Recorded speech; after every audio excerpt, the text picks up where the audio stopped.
Hello, gentle listener, and welcome to Nocturnal Transmissions, the fortnightly podcast that brings you dark tales, both old and new, performed by your humble narrator, Kristin Holland.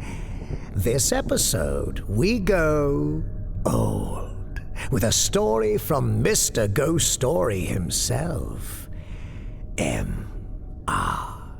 James. Nocturnal Transmissions is proud to present Canon Alberic's Scrapbook.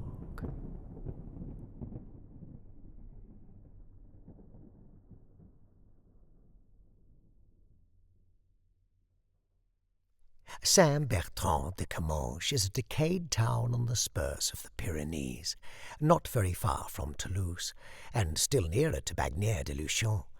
It was the site of a bishopric until the Revolution, and has a cathedral which is visited by a certain number of tourists.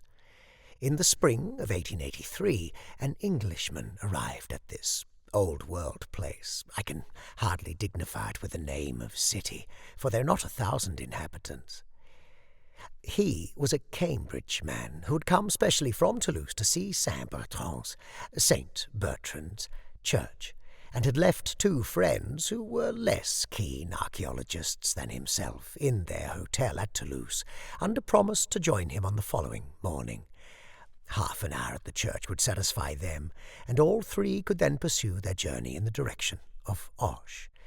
But our Englishman had come early on the day in question, and proposed to himself to fill a notebook and to use several dozens of plates in the process of describing and photographing every corner of the wonderful church that dominates the little hill of Camanche. In order to carry out this design satisfactorily, it was necessary to monopolize the verger of the church for the day. The verger, or sacristan, I prefer the latter appellation, inaccurate as it may be, was accordingly sent for by the somewhat brisk lady who keeps the inn of the Chapeau Rouge, and when he came, the Englishman found him an unexpectedly interesting object of study. It was not in the personal appearance of the little dry wizened old man that the interest lay, for he was precisely like dozens of other church guardians in France, but in a curious, furtive, or rather hunted and oppressed air which he had. He was perpetually half-glancing behind him. The muscles of his back and shoulders seemed to be hunched in a continual nervous contraction, as if he were expecting every moment to find himself in the clutch of an enemy. The Englishman hardly knew whether to put him down as a man haunted by a fixed delusion, or as one oppressed by a guilty conscience, or as an unbearably henpecked husband. The probabilities, when reckoned up, certainly pointed to the last idea, but still the impression conveyed was that of a more formidable persecutor even than a termagant wife. However, the Englishman, let us call him Denniston, was soon too deep in his notebook and too busy with his camera to give more than an occasional glance to the sacristan. Whenever he did look at him, he found him at no great distance, either huddling himself back against the wall or crouching in one of the gorgeous stalls. Denniston became rather fidgety after a time. Mingled suspicions that he was keeping the old man from his déjeuner, that he was regarded as likely to make away with St. Bertrand's ivory crozier, or with the dusty stuffed crocodile that hangs over the front, began to torment him. "Won't you go home?" he said at last. "I'm quite well able to finish my notes alone, and you can lock me in if you like. I shall want at least 2 hours more here, and it must be cold for you, isn't it?" "Good heavens!" said the little man, whom the suggestion seemed to throw into a state of unaccountable terror. "Such a thing cannot be thought of for a moment. Leave monsieur alone in the church? No. 2 hours, 3 hours, all will be the same to me. I have breakfasted. I am not at all cold. With many thanks to monsieur." "Very well, my little man," quoth Denniston to himself. "You have been warned, and you must take the consequences."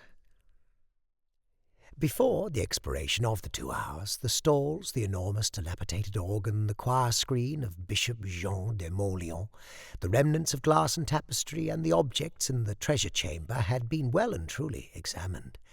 The sacristan kept keeping at Deniston's heels, and every now and then whipping around as if he'd been stung, when one or other of the strange noises that trouble a large empty building fell on his ear. Curious noises they were sometimes. Once, Deniston said to me, I could have sworn I heard a thin metallic voice, laughing high up in the tower. I darted an inquiring glance at my sacristan. He was white to the lips. "It is he!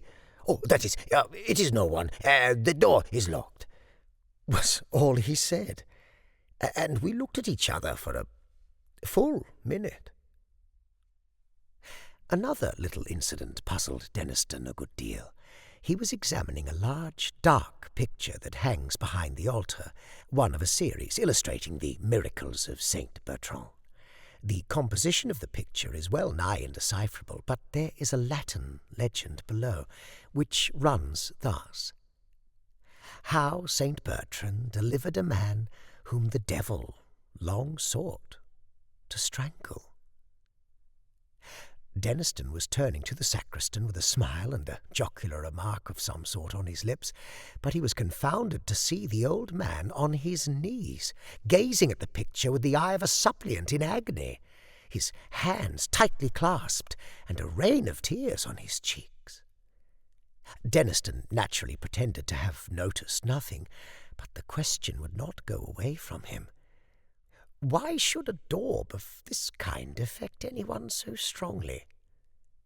He seemed to himself to be getting some sort of clue to the reason of the strange look that had been puzzling him all the day. The man must be a monomaniac. But what was his monomania? It was nearly 5 o'clock. The short day was drawing in, and the church began to fill with shadows, while the curious noises, the muffled footfalls and distant talking voices that had been perceptible all day, seemed, no doubt because of the fading light and the consequently quickened sense of hearing, to become more frequent and insistent. The sacristan began for the first time to show signs of hurry and impatience. He heaved a sigh of relief when camera and notebook were finally packed up and stowed away, and hurriedly beckoned Deniston to the western door of the church, under the tower. It was time to ring the Angelus. A few pulls at the reluctant rope, and the great bell Bertrand, high in the tower, began to speak, and swung her voice up among the pines and down to the valleys, loud with mountain streams, calling the dwellers on those lonely hills to remember and repeat the salutation of the angel to her whom he called blessed among women. With that, a profound quiet seemed to fall for the first time that day upon the little town, and Deniston and the sacristan went out of the church. On the doorstep they fell into conversation. Monsieur seemed to interest himself in the old choir books in the sacristy. Undoubtedly. I was going to ask you if there were a library in the town. No, monsieur. Perhaps there used to be one belonging to the chapter, but it is now such a small place. Here came a strange pause of irresolution, as it seemed. Then, with a sort of plunge, he went on. But if monsieur is amateur de vieux livres, I have at home something that might interest him. It is not 100 yards. At once, all Deniston's cherished dreams of finding priceless manuscripts in untrodden corners of France flashed up, to die down again the next moment. It was probably a stupid missile of Planten's printing about 1580. Where was the likelihood that a place so near Toulouse would not have been ransacked long ago by collectors? However, it would be foolish not to go. He would reproach himself forever after if he refused. So they set off. On the way, the curious irresolution and sudden determination of the sacristan recurred to Deniston. and he wondered in a shamefaced way whether he was being decoyed into some purlieu to be made away with as a supposed rich Englishman. He contrived, therefore, to begin talking with his guide and to drag in a rather clumsy fashion, the fact that he expected 2 friends to join him early the next morning. To his surprise, the announcement seemed to relieve the sacristan at once of some of the anxiety that oppressed him. "Oh, that is well," he said quite brightly. "That is very well. Monsieur will travel in company with his friends. They will be always near him. It is a good thing to travel thus in company. Sometimes." The last word appeared to be added as an afterthought, and to bring with it a relapse into gloom for the poor little man. They were soon at the house, which was one rather larger than its neighbours, stone-built with a shield carved over the door, the shield of Alberic de Mauleon, a collateral descendant, Deniston tells me, of Bishop Jean de Mauleon. This Alberic was a canon of Comminges from 1680 to 1701. The upper windows of the mansion were boarded up, and the whole place bore, as does the rest of Comminges, the aspect of decaying age. Arriving on his doorstep, the sacristan paused a moment. "Perhaps," he said, "perhaps, after all, Monsieur has not the time." "Oh, not at all. Lots of time. Nothing to do till tomorrow. Let us see what it is you've got." The door was opened at this point, and a face looked out, a face far younger than the sacristan's, but bearing something of the same distressing look. Only here it seemed to be the mark not so much of fear for personal safety as of acute anxiety on behalf of another. Plainly, the owner of the face was the sacristan's daughter, and but for the expression I have described, she was a handsome girl enough. She brightened up considerably on seeing her father accompanied by an able-bodied stranger. A few remarks passed between father and daughter, of which Deniston only caught these words, said by the sacristan. "He was laughing in the church." Words which were answered only by a look of terror from the girl. But in another minute they were in the sitting-room of the house, a small high chamber with a stone floor, full of moving shadows cast by a wood fire that flickered on a great hearth. Something of the character of an oratory was imparted to it by a tall crucifix, which reached almost to the ceiling on one side. The figure was painted of the natural colours, the cross was black. Under this stood a chest of some age and solidity, and when a lamp had been brought and chairs set, the sacristan went to this chest, and produced therefrom, with growing excitement and nervousness, as Deniston thought, a large book, wrapped in a white cloth, on which cloth a cross was rudely embroidered in red thread. Even before the wrapping had been removed, Deniston began to be interested by the size and shape of the volume. Too large for a missal, he thought, and not the shape of an antiphona. Perhaps it may be something good after all. The next moment the book was open, and Deniston found that he had at last lit upon something better than good.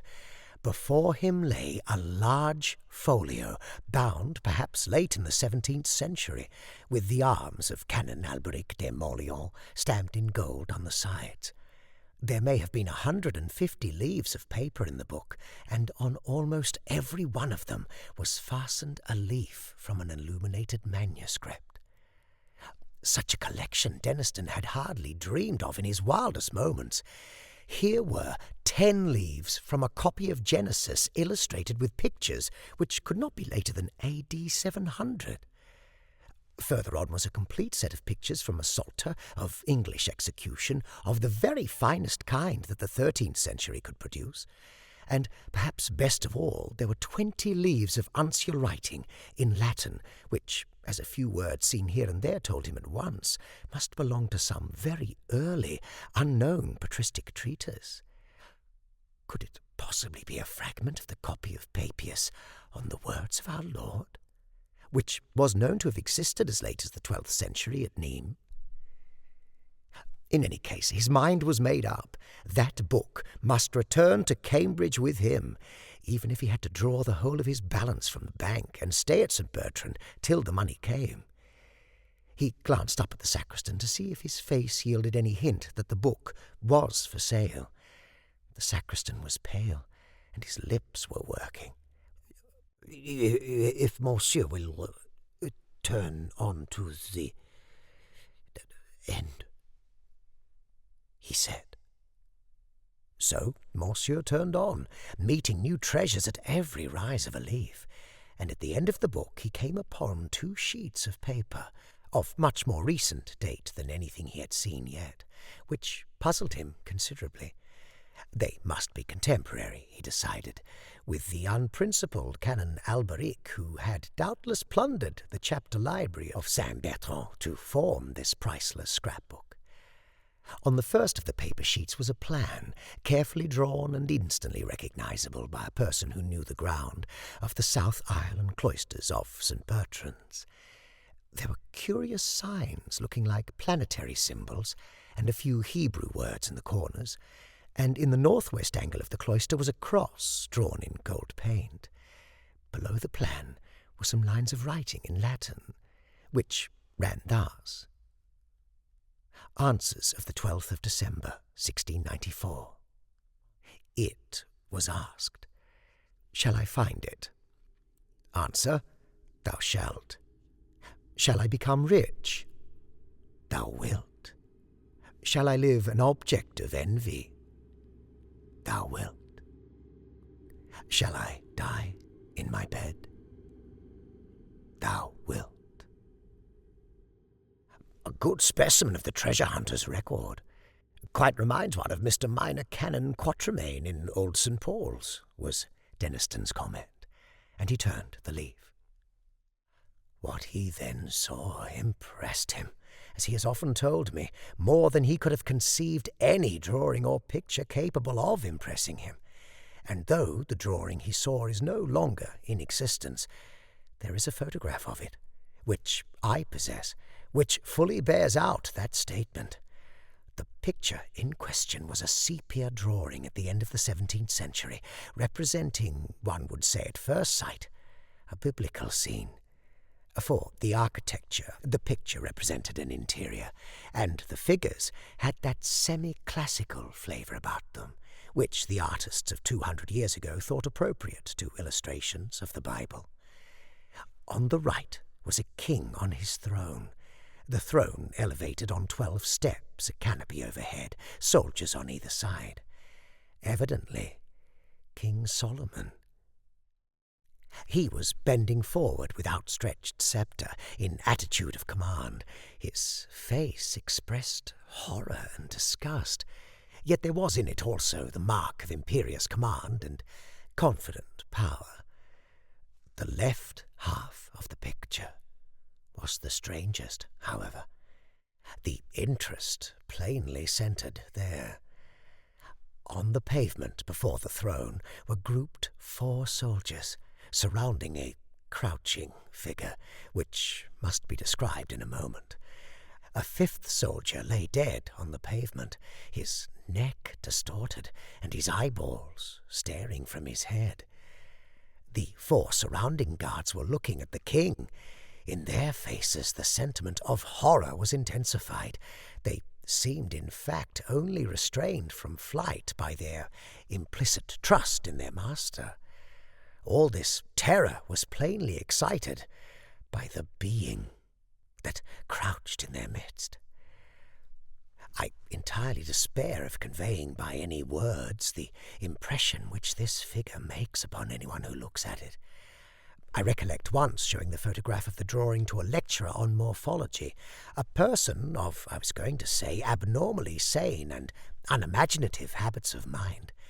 He absolutely refused to be alone for the rest of that evening, and he told me afterwards that for many nights he had not dared to put out his light before going to sleep. However, the main traits of the figure I can at least indicate. At first, you saw only a mass of coarse, matted black hair.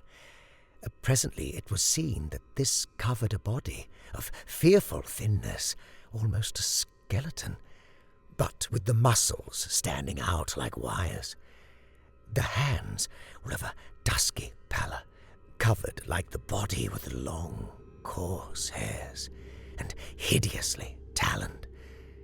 The eyes, touched in with a burning yellow, had intensely black pupils, and were fixed upon the throned king with a look of beast-like hate. Imagine one of the awful bird-catching spiders of South America translated into human form, and endowed with intelligence just less than human, and you will have some faint conception of the terror inspired by the appalling effigy. One remark is universally made by those to whom I have shown the picture. It was drawn from life. As soon as the first shock of this irresistible fright had subsided, Denniston stole a look at his hosts. The sacristan's hands were pressed upon his eyes. His daughter, looking up at the cross on the wall, was telling her beads feverishly. At last the question was asked. "Is this book for sale?" There was the same hesitation, the same plunge of determination that he had noticed before, and then came the welcome answer. "If monsieur pleases." "How much do you ask for it?" "I will take 250 francs. This was confounding. Even a collector's conscience is sometimes stirred, and Denniston's conscience was tenderer than a collector's. "My good man," he said again and again, "your book is worth far more than 250 francs. I assure you, far more." But the answer did not vary. "I'll take 250 francs. Not more." There was really no possibility of refusing such a chance. The money was paid, the receipt signed, a glass of wine drunk over the transaction, and then the sacristan seemed to become a new man.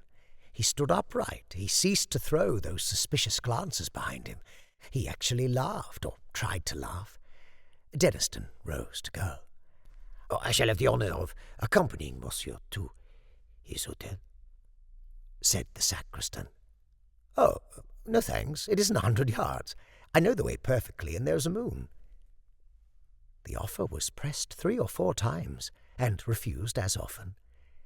"Then monsieur will summon me if he finds occasion. He will keep the middle of the road. The sights are rough." Certainly, said Denniston, who was impatient to examine his prize by himself, and he stepped out into the passage with his book under his arm. Here he was met by the daughter. She, it appeared, was anxious to do a little business on her own account, perhaps like Gehazi, to take somewhat from the foreigner whom her father had spared. "A silver crucifix and chain for the neck. Monsieur would perhaps be good enough to accept it?" Well, really, Denniston had much use for these things. What did mademoiselle want for it? "Oh, nothing. Nothing is the word. Monsieur is more than welcome to it." The tone in which this and much more was said was unmistakably genuine, so that Denniston was reduced to profuse thanks and submitted to have the chain put round his neck. It really seemed as if he had rendered the father and daughter some service, which they hardly knew how to repay. As he set off with his book, they stood at the door looking after him, and they were still looking when he waved them a last good night from the steps of the Chapeau Rouge. Dinner was over, and Denniston was in his bedroom, shut up alone with his acquisition. The landlady had manifested a particular interest in him, since he had told her that he had paid a visit to the sacristan and bought an old book from him. He thought, too, that he had heard a hurried dialogue between her and the said sacristan in the passage outside the salle à manger, some words to the effect that Pierre and Bertrand would be sleeping in the house, had closed the conversation. All this time, a growing feeling of discomfort had been creeping over him. A nervous reaction, perhaps, after the delight of his discovery. Whatever it was, it resulted in a conviction that there was someone behind him, and that he was far more comfortable with his back to the wall. All this, of course, weighed light in the balance as against the obvious value of the collection he had acquired. And now, as I said, he was alone in his bedroom, taking stock of Canon Alberic's treasures, in which every moment revealed something more charming. "Bless Canon Alberic," said Denniston, who had an inveterate habit of talking to himself. "I wonder where he is now. Oh, dear me, I wish that landlady would learn to laugh in a more cheering manner. It makes one feel as if there was someone dead in the house. Half a pipe more, did you say? I think perhaps you were right. I wonder what that crucifix is that the young woman insisted on giving me. Last century, I suppose. Yes, probably. It is rather a nuisance of a thing to have round one's neck. Just too heavy. Most likely her father has been wearing it for years. I think I might give it a clean up before I put it away." He had taken the crucifix off and laid it on the table when his attention was caught by an object lying on the red cloth just by his left elbow. 2 or 3 ideas of what it might be flitted through his brain with their own incalculable quickness. A pen wiper? No such thing in the house. A rat? No, too black. A large spider? I trust to goodness not, no. Oh, good God! A hand! Like the hand in that picture! In another infinitesimal flash he had taken it in. Pale, dusky skin, covering nothing but bones and tendons of appalling strength. Coarse black hairs, longer than ever grew on a human hand. Nails rising from the ends of the fingers and curving sharply down and forward, grey, horny and wrinkled. He flew out of his chair with deadly, inconceivable terror clutching at his heart. The shape whose left hand rested on the table was rising to a standing posture behind his seat, its right hand crooked above his scalp. There was black and tattered drapery about it, the coarse hair covering it as in the drawing. The lower jaw was thin. What can I call it? Shallow, like a beast's. Teeth showed behind the black lips. There was no nose.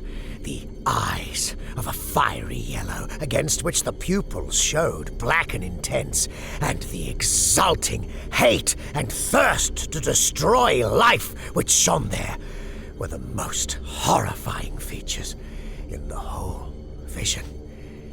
There was intelligence of a kind in them, intelligence beyond that of a beast, below that of a man.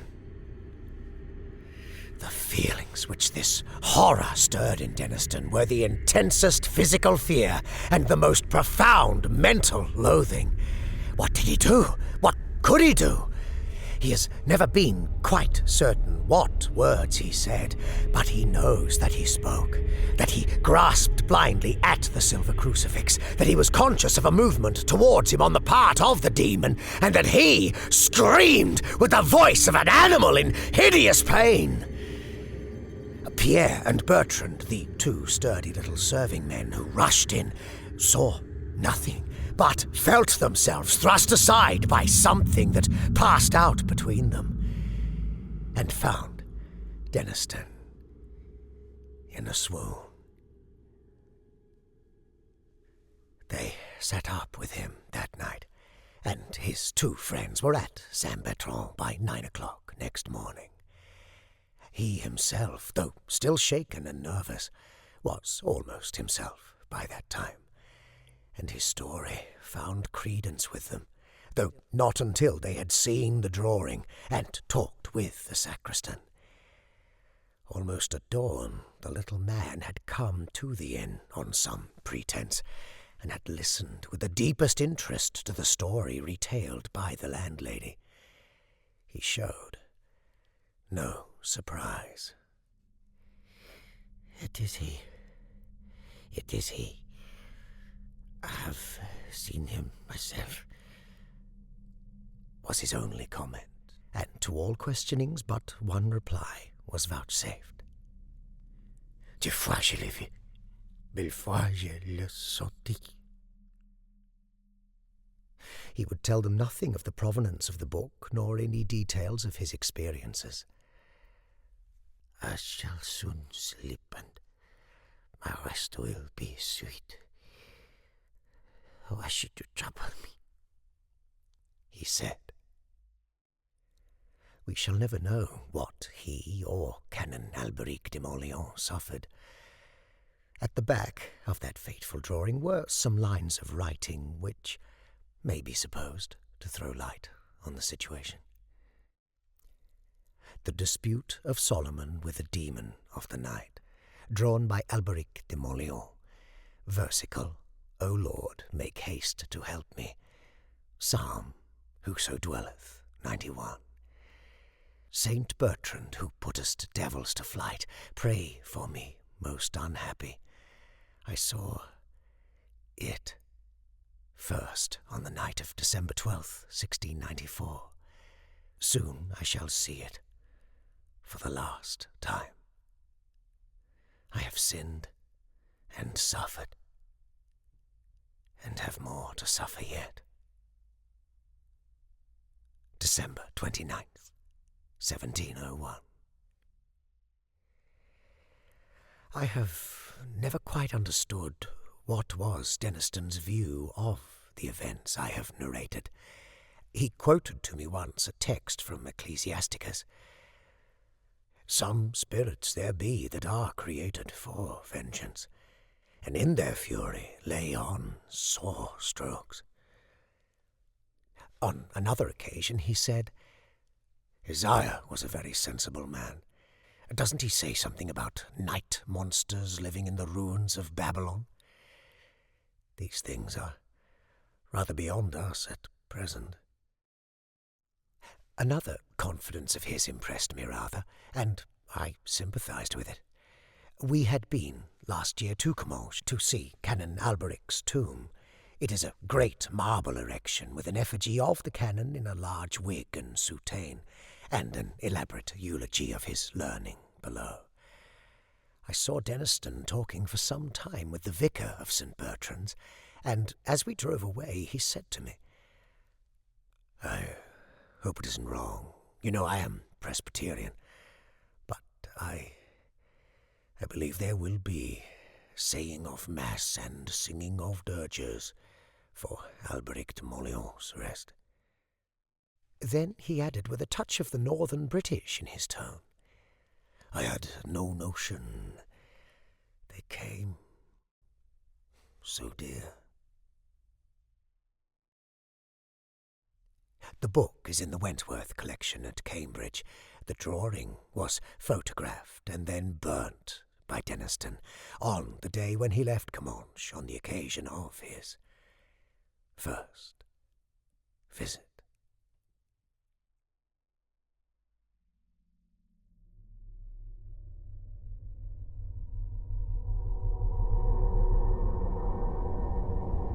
Canon Alberic's Scrapbook by M.R. James.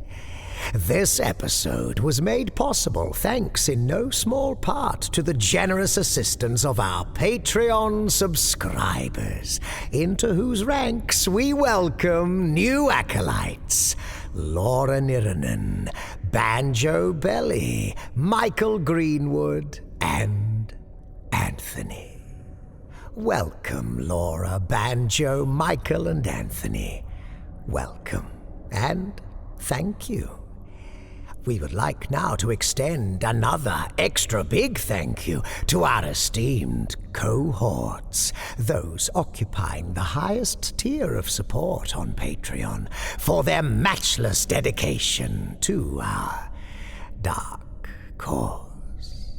Thank you, Fangora Brown, Alex Brewers, David Weaver, Jimmy Mack, Tippy Polo, JB, Tim Howard, Heathen Soul, Johnny Kelly, Jerry Taylor, Crunchy Kirby, Bool Swivney, Drenny, Andy Shammy, Rachel Brown, Kel Wielden, Wayne Prince, Rebecca Gates, Adam, Amanda Moore, Daniel Kamiankowski, Evan Dooley, Daniel Clanton, and Robert Troy Hampton Peterson. You have been listening to a transmission from Nocturnal Transmissions.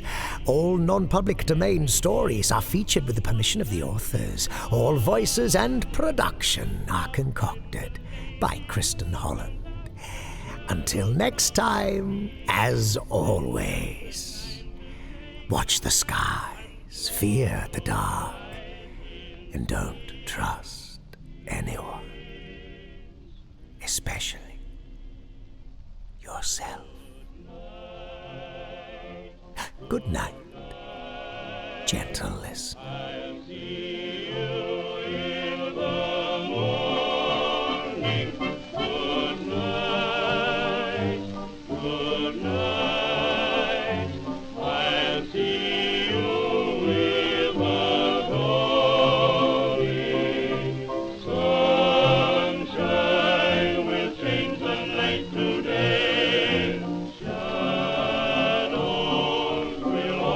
Change the